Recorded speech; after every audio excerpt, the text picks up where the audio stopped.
went through each jungle deep for the paradise that we'd to see. There's no trip for the weak.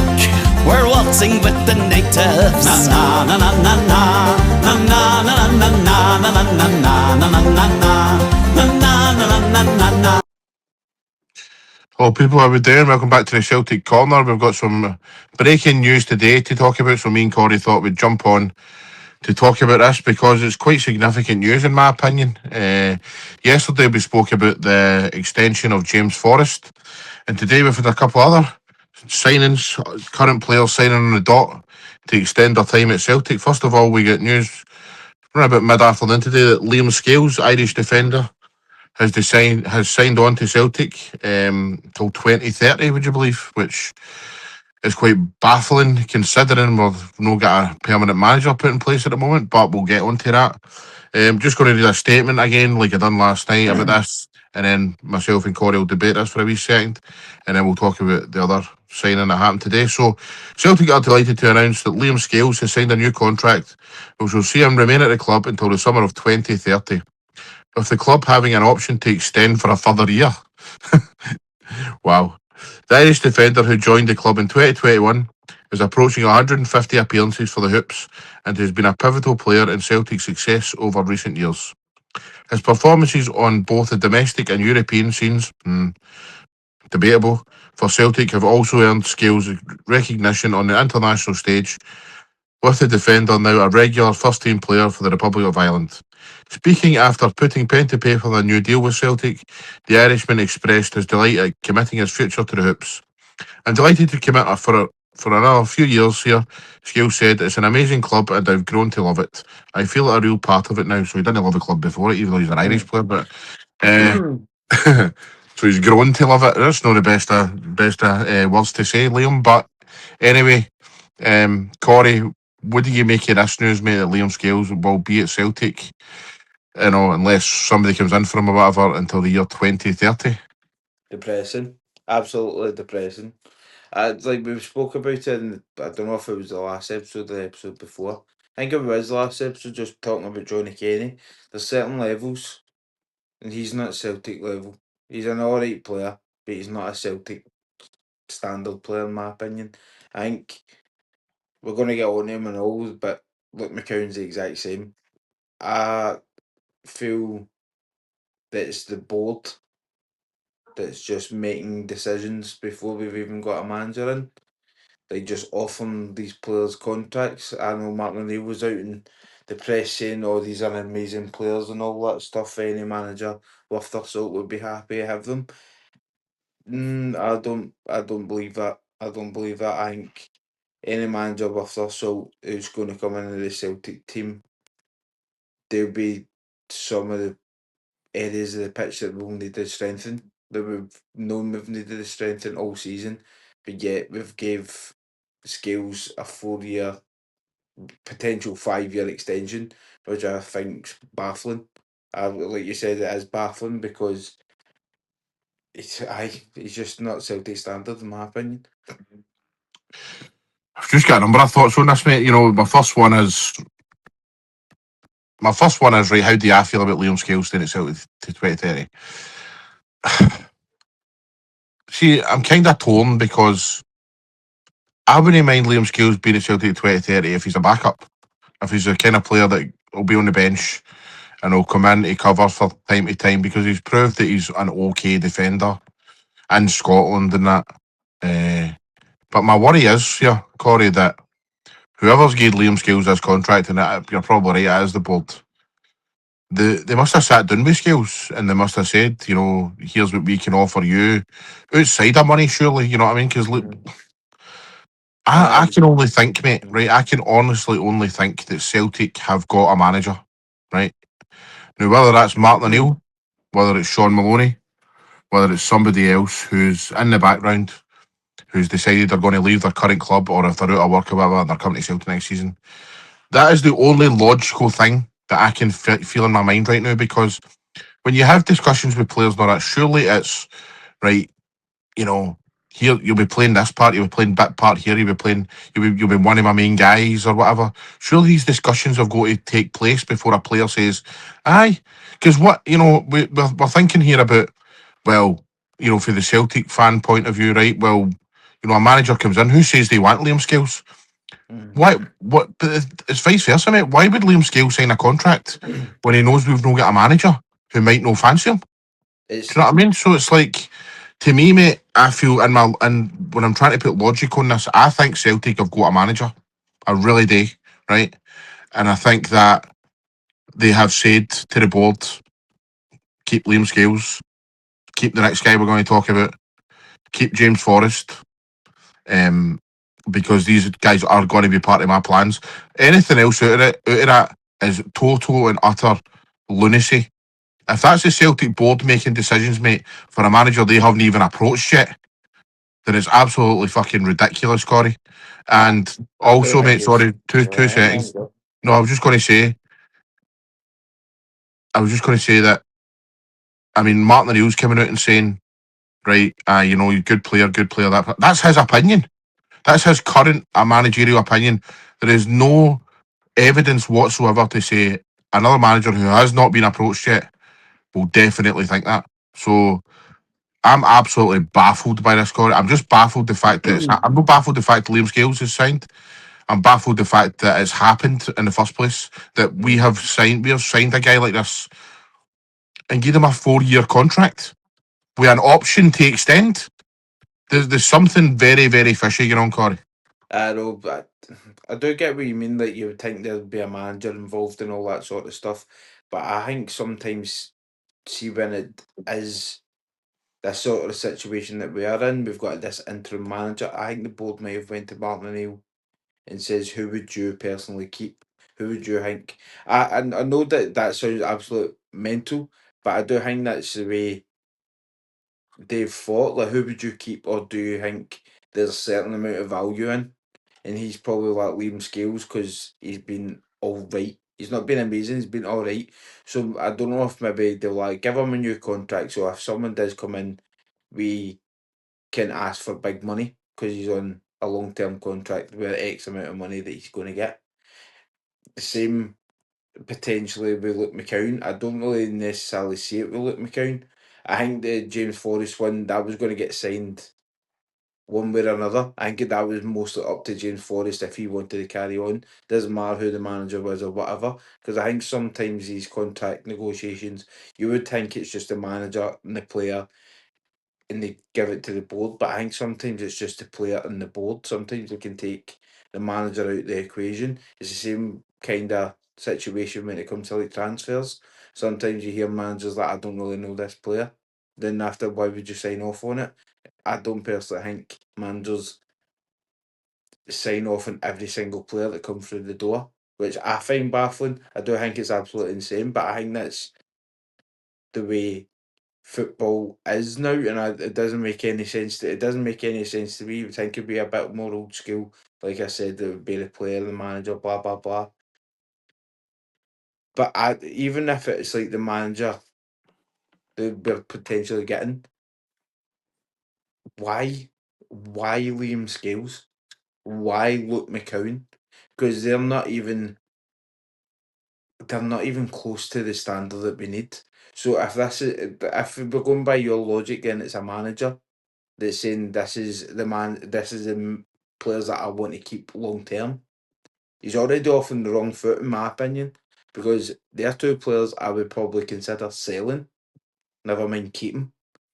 So if it is a manager, he's off on the bad foot with me. If it's the board, I'm not surprised because they've made insane decisions left, right, and centre. And if it's Martin O'Neill, then it's also still insane for the board because they're asking a man who's away in 2 months. Aye, I mean, the fact that you're saying about Scales and McCowan we're going to in a second, but I mean that's a whole separate issue. That's a whole other podcast. You know what I mean? The fact that are Scales and McCowan good enough? I mean, I agree with you. I mean, like I said at the start, Scales I wouldn't be too unhappy with if he's a squad player where he's not playing week in week out. McCowan is just not good enough for Celtic. He's an No. all right. He's an all right wee Dundee player, as you said yesterday. He's You know, a Dundee player. aye, and It's no disrespect to the two of them, but it's just we said it the other day. It's levels. We aye. need someone with don't know, just better than what they can produce just now. I mean, But I would agree with you about the board thing, right? And it might well be just the board, right? But what's really getting me and convincing me there's somebody in place here is there's 3 signings happened here in 2 days, and the length of Liam Scales' contract. I mean, that has got to be. I personally think, and I could make you look like a dick in 2 months when all this is revealed, or a month or away or whatever. But I personally think Robbie Keane has said yes to the Celtic job, and I personally, I think Celtic have approached Robbie Keane. I think Robbie Keane said yes, and I think it's already starting to be underway now that Robbie Keane is making signings and making decisions at Celtic. I could be totally wrong, but that is what I genuinely, it's what my gut's telling me, mate. Because Martin O'Neill's interview the other day about, oh, Robbie Keane would be a great manager here and all that. It's all just, I'm just trying to connect the dots. And I could, like I say, mm, the Celtic board are fucking impossible to try and understand and to second guess in that. But looking for the outside in here, mate, we need the length of contract signing, these players signing on. I reckon, as a manager, done, and I reckon it's Robbie Keane, and I reckon he's already in fucking hungry right now, sitting going like that. Get Forrest signed, get Scales, you know, fucking Liam Scales, Irish guy as well. You know, Robbie Keane, get him fucking tied down. You know what I mean? That is just what I feel, mate. And well, time will tell whether I'm right or wrong. if we're going by your logic and how Robbie Keane, then after he's already got a black mark for me, because he's looked at that squad and done Scales is essential. Scales is not essential. He's also thought Luke McCowan is also essential. Luke McCowan is not essential. He's looked at the squad poorly already before he's even walked through the door. And Aye, I'm after we're just going by your logic, I still personally think that the board are just tying people down that they probably think they've got a bit of value, and then after we but wait how and can see. Luke McCowan have value? Look, nobody's I, going to come in and pay decent money for Luke McCowan I know, or but we're Forrest. saying we're saying I think the Forest. That's what I'm saying. The Forest one, I think it was completely up to James Forrest, regardless who the manager was. I think that was because he's earned that. He's been here for so long. I think he's earned that respect. Do you want to be here? No, then fine. Do you want to be here? Aye, right, sound. Doesn't matter who it is. Like you're getting the contract because you're James Forrest. Most most trophies won by a player and all that, etc. But I just don't get it. I don't get it, and it's one of the ones. Usually, when you see a contract extension, you're a bit, oh, good, he signed on for another couple of years. But the two players that has signed have baffled people more than excited people. But Even again, it would make sense though. At least it would make sense if there was a manager there for next season. At mhm, least you could go, right, okay, terrible decision. I don't agree with it at all, but that's the manager's decision. To make mhm, these decisions, give guys 4-year contracts with with a possible extension on it. That to aye. me tells me there's a manager saying that he's my number one. It's got to be Corey. It's got to be mate. That's what I'm saying. Like going either logic, I feel it's not the right decision. 100%, it's not the right Aye, decision aye. because if you're going by value, you're not going to get a lot of money off Scales. You're not going to get a lot of money off McCowan because we were saying McCowan obviously is a good Dundee player. Just say, for example, Hibs want to go in for him, you're expecting maximum £1 million. That's not a lot of money. Maybe a League One Championship club in England, that you might get a bit more money off them, and it'll be the exact same for Scales. I don't think you're going to get a lot of money for Scales. There's not No. many players and teams out there looking for a Liam Scales, and I'd be surprised if anybody's looking at that. I think they're looking, now that I'm just pure thinking about it, I think they're still going by the old logic. Keep the Irish players because Celtic love Ireland. Keep one of our own because they love a Celtic fan in a Celtic jersey. I've said, and I'm sure you agree with me, I couldn't care less what team they support or what nationality they're in. See if they're good enough, put them in a fucking jersey and play. No, I mean, I totally agree with you. And again, when we've signed Liam Scales, when we've signed Paddy McCourt, when we've signed Niall McGinn, when we've signed who else got Johnny Kenny and that, we've always had a manager. Now, I get that they want to go down the Irish road and they want to go down the road of, you know, Dermot Desmond. He's from his other clubs and all that out in Ireland and wants to bed them into Celtic. And I don't agree with it. I get it though, right? There's a difference between don't agree with it and get it. What I just do not understand giving guys contracts when you've not got a full time manager. So I'm hoping and praying that there is a manager in there, mate, because obviously this season has been horrendous for the Celtic board. This would just be another massive boo boo. Can you imagine they go and imagine like they're idiots here, right? We don't need to imagine that, I right? was going to say But that. let's just picture the fact that you're right, okay, and that the board have went out and just went, I get a bit of value on Liam Scales, gave him a 4 year contract. Get a bit of value on Luke McCowan, gave him a two. Oh my god, man! I can't believe I'm saying this. Do you know what I mean? And then get a value on Luke McCowan, like James Forrest on for a year, which that's the one we all understand. I But expect that. but you can imagine all that, Corey, and they've no even approached a manager. And then next season, the guy walks through the door and he goes, I don't fucking want Liam Scales. I can see it happening. Surely, God, no, man. Surely, can see- God, no. Jamie, I can see it happening. Honestly, I can. You see, like your gut's telling you there's a manager in place and he wants 8 players. Mine's just the total opposite. I think Celtic have just who's marketable? The Irish boy and the Celtic fan. Give them extra money. That's what Um, they've thought. Who can we put in an advert for the new top? The Irish boy and the Celtic fan. well, I'll That's tell what you they're what, mate. thinking now. See, They're see not if that's the thinking. case. See if that's the case, mate. That is the most bananas thing they've done this season, and that's saying something. They're thinking about that. They're not thinking about the performances on the pitch, going for trophies. They're thinking about all the pennies. All the pennies coming in their back pocket. They don't care. They don't care. I'm not going on another rant about the board, but time and time again, they don't care. And they're showing they don't care because clearly they know there might be fans out there who like Luke McCowan for the reasons that I just said. He's a Celtic fan, he plays with his heart, blah blah blah, don't care. I don't think he's good enough. Same thing with Liam Scales, Irish guy, we all love the Irish, don't care, not good enough.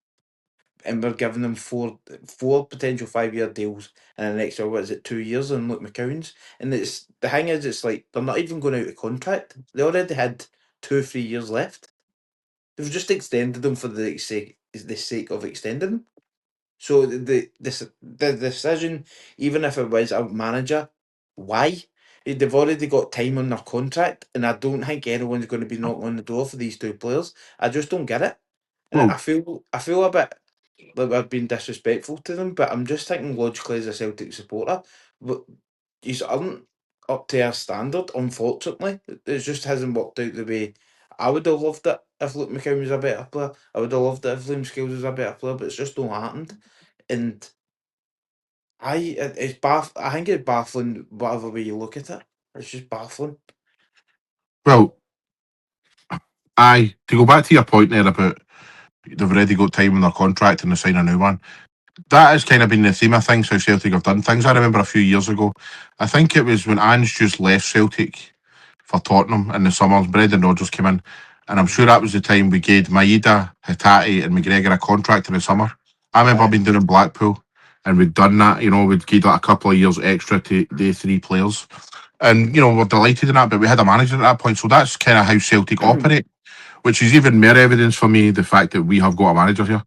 But I just that's feel what it, mate. I just feel it because that's just how we operate. And I get your point there about why do that. Well, that even cements it more that a manager's okayed this, surely. I'm thinking in that scenario, the Maeda, Hitati, McGregor. If it was Rodgers, I think there would only be one that he's like 100% get him a new contract, and that would have been McGregor. I think Hitati and Maeda, again, it's the profitable, maybe get more money. We can market them in the Asian markets, all that sort of stuff, because that's the way the board are thinking. They're not thinking about the performances. They're not thinking. Look at the statement they're coming out with Liam Scales. I know they have to butter it up a bit, but they're saying he's pivotal, he's vital. He's not. He's really not. If he doesn't play tomorrow, I wouldn't care less, to be perfectly honest, because I'm like, at least there's somebody who's got a wee bit more of ball control than Arthur. That's how much I feel like they're just out of touch with how the team's actually playing, how the team is operating, like in this league. Look at we're third, and they're just kind of walking about as if it's kind of, oh well, what can you do? You should be angry. You should be wanting more, demanding better, demanding better quality. Not signing Liam Scales for 5 years, which it doesn't matter who's coming in the door. That's baffling. That is baffling. Well, that takes us on to Luke McCowan. So let's read Luke McCowan's statement again on the Celtic website.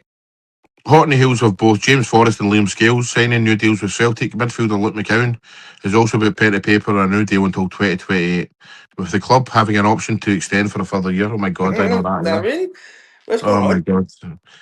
Looking over the past 2 years from when he signed as a late transfer day deadline signing in August 2024, the 28-year-old said, I'm just so happy that we got the deal over the line and now I'm able to help the boys for the coming years and be part of this amazing squad. See, how do you know that? How do you know you're going to be a part of the amazing squad?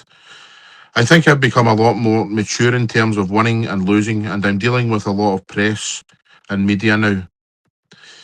To be part of the team as well through winning and losing has been a massive part because nobody likes to lose. But when you do, because closer as a team sometimes. When you do, you become closer as a team sometimes. I think that means I don't think that's typed right. We've been able to do that, but the highs have been absolutely amazing, and hopefully there's more to come with that. Again, a contract, a 2-year contract with an Extensions. option extension. Corey, man, I know I keep repeating myself, mate, but there's got to be a manager. If no, this is absolute fucking madness. I think you keep saying that so you don't go insane, and I think I've just got to the point I'm numb to see kind of that meme with the dog. He's drinking a cup of tea and the house is on fire. Like, it's fine. That's what I'm like to now. Just like, it's fine. It's a shit show, and I'm here for the ride. It's when you were saying that, and as we were talking about Luke McCown and Liam Scales, like the Cal McGregor thing that he said today, like people need to be held accountable. People need to be held accountable for these decisions. And he even said that himself. Like, it's alright when it's the playing squad because you can point fingers saying it's you, and you. He's like, but it needs to be the whole club, it needs to be the whole, everybody in there. People are making these decisions. Manager, but we still technically don't have a manager. I don't care about the contract extensions or anything like that. See, if I was a manager, I'd be looking, how can I improve that squad? We're third. We're third. It doesn't matter who's in the squad you think's good enough. Find players that are better because there's clearly players in there that's not good enough. Like Luke McCown, and you've given him a free, but I've nearly a 3-year deal. Well, again, I do, if there's a manager in place and he's turning around and he's gone, right, keep Scales, keep McCowan, keep Forrest, right. When I come in there, though, I want my own players. So they're the nucleus who I want. Get McGregor's going to be in there, Kieran Tierney's going to be there. All these guys are all going to be bedded into Celtic. They're not going anywhere. Uh, I'm assuming and hoping, if I'm being honest, I'm hoping Daiser Maida moves on. I'm hoping Rio Hatati moves on. And then obviously all the loanees are all going to go, and we can start afresh. But I don't want to just keep repeating myself, mate. But if this is all just on the board making these decisions, then even do you know what, mate? See, thinking about it, right? See, even if like Paul Tisdale was still there, you can make logical kind of right. There's somebody there Mhm. making the decision, a director of football, a guy in charge of the transfers and that. But he's even away. Who the fuck's making these choices? But see, that as well, like, see, you're saying if it's Sean Maloney, Martin O'Neill, or even Robbie Keane, I don't think they're good enough to be Celtic manager. I know Well, mate, Martin that's a O'Neill. whole other thing. But you know what I No, mean? but We could no, but literally see, like we could dissect about a million no, things out of this. because I was just thinking that obviously Martin O'Neill is a legend for what he's done, but let the man retire. Let the man retire. That he's 78 or something like that. He's not going to be here that long. I mean, really, like, I'm not meaning. living. I mean, and as a Celtic Aye. manager, Aye. if you're going down the Sean Maloney route, if you're playing a big risk by giving it to somebody who's not really proven anything in football management, and also Robbie Keane is a big risk. Are they just going down with they know the club, the other Celtic supporters, they'll get the job done? That doesn't work. It doesn't work with players. It doesn't work with managers. We need quality. That I would accept. I thought I was on the fence with Roberto Martinez. I would accept him over the three options, and Aye. it's nothing against him, but it's just two of them haven't been proven, and one of them needs to retire. In my opinion, like it's nothing against Martin O'Neill. He's done well when he's came in, but let the man retire. He's old now. I mean, I would take Martin O'Neill. See if Martin O'Neill said I want to get a sign a new year, a 2 year, 3 year contract, I'd take him in a heartbeat, mate. I would. Oh I my god. mean, he's done. He worked wonders with absolute a lot of duds this season. So can you imagine if you gave him a bit of money and go and identify players that he wants, no just these shitty loanees that he was handed in January. Go and say, right, Martin, what kind of players you want in here? Let's go and have a look. I reckon that'd be very exciting for us, mate. And our you fucking UEFA Cup final on the horizon. But Your optimism is well too high I for know. this I podcast. love Martin. I just think Martin O'Neill's just But fucking a guy I that can just get feel fucking. He can literally get blood out of stone. You know what I mean? I just feel like the three of them are just yes men in my opinion. We need somebody. Obviously, we don't like going back, but see like an Ange type mm, human, like a person, Yeah, but who's I, not even the way he plays. You see, just someone is like, I'm sticking by my guns. I know aye. what's better for my team. Not people that are in the board. I feel like Martin O'Neill, Sean Maloney, or Robbie Keane's just going to be like, this is a player you're getting, and they're going to be like, okay.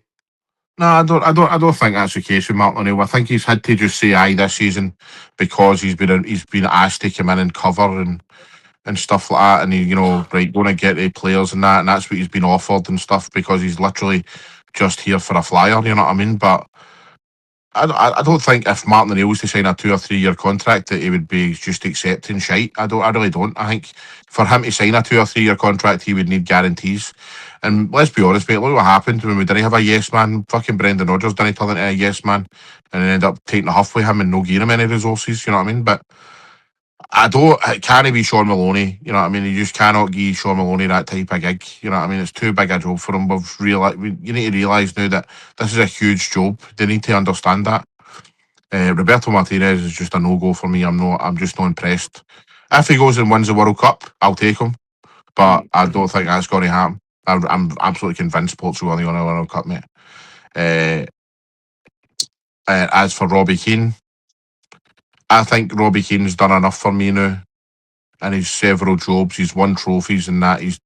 He's made teams better. I think he's in the kind of similar bracket to Askew for me, where I'm convinced I'm willing to give both of them a wee punt at it. You know what I mean? Whereas I don't think Roberto Martinez. I've never rated Martinez though, to be honest with you. But either way, but my final thing to say on this is before we get into the next bit of news before we finish up is whether I'm right about Robbie Keane or no. Right, that's my money. That's where my money's on. If I was to put £100 bet on it, I'd say Robbie Keane's in there. He's ready to say aye. He'll be there next season, and he's saying yes to these players. But either way, I'm absolutely convinced, Corey, something's going on. Something's going on. This cannot just be the board. Whether it's Martin O'Neill, whether it's Sean Maloney, Martinez, Askew, whoever the fuck it is, I'm absolutely convinced something is going on. It has to be. I'm And I know you'll know. I know you're knowing that boat, I but it know. just has to be. Because I think there would just be a wee bit more rumour mill with like you would hear something. I feel Mm. somebody would have said something, and it's just been like, oh, it's Robbie Keane 1 week, or it's Askew 1 week, or it's Martin O'Neill 1 week, or maybe Sean Malone. That's all we're hearing. I That's think a all lot of we're these hearing things at the do get moment. kept.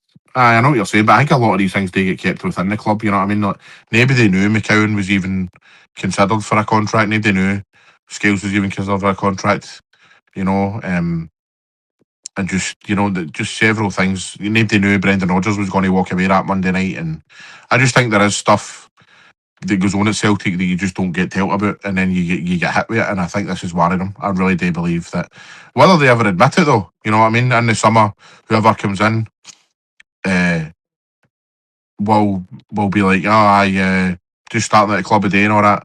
But no, they've no. If Swiver comes in and Liam Scales plays and Luke McCowan's a big party next year and all that, they've identified them.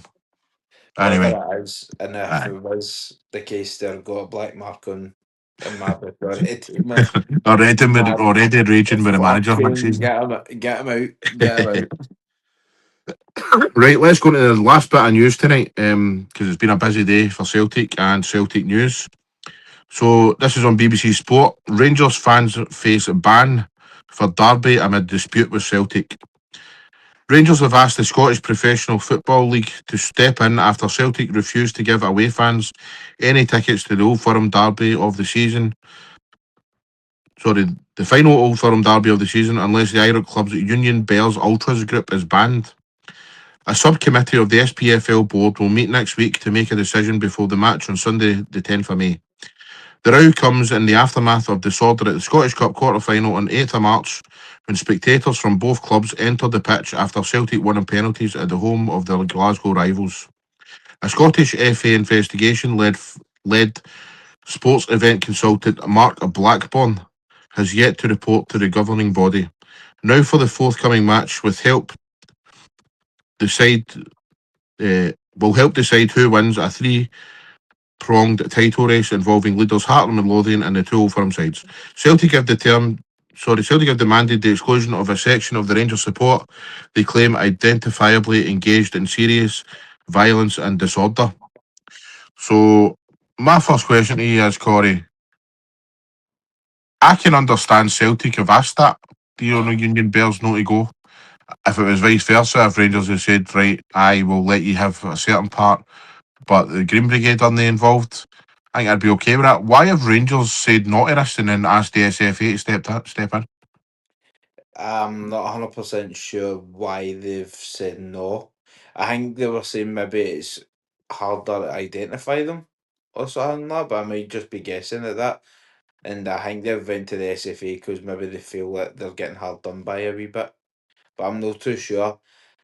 But I feel that Celtic, in a way, I'll praise the board this time, but I think they've made the right decision in a sense, because I like ultras. I do like ultras. I think they create atmosphere. They sing songs. They've got the tifos and all that stuff. They do a lot of stuff for charity as well. I know these ultra groups do, and they should be applauded for that. But the chaos that happened at the quarter final can't happen again, and it just can't, because it was I was there. It wasn't a pretty sight. It was quite that I would say terrifying to an extent, but I that can't happen again. And if that's banning them for a couple of games and just for Celtic fans' safety, then I'm all for it. But I do believe that ultras can create an atmosphere and stuff like that. So I'm on the fence, but I'm leaning towards more that I think Celtic's made the right decision. Aye, I mean, I'm a fan of ultras as well to a certain extent. I think I agree with you. They create an atmosphere. You know, it's good to have that bit of atmosphere inside grounds and stuff like that. But then they do have this toxic side of them where they like to cover themselves up and cause trouble and want to fight with people. That is also an element of it. I completely understand why Celtic have asked Rangers, going to no bring in the Union Bears, because look what happened at Ibrox. Not even just the fact that fans entered the pitch. They left some parts of Ibrox absolute mess, mate. They did. And, they with the graffiti and the breaking the chairs and the breaking the property and stuff. And you know for a fact, if the Union Bears get inside Parkhead, they're going to do the exact Yes. same.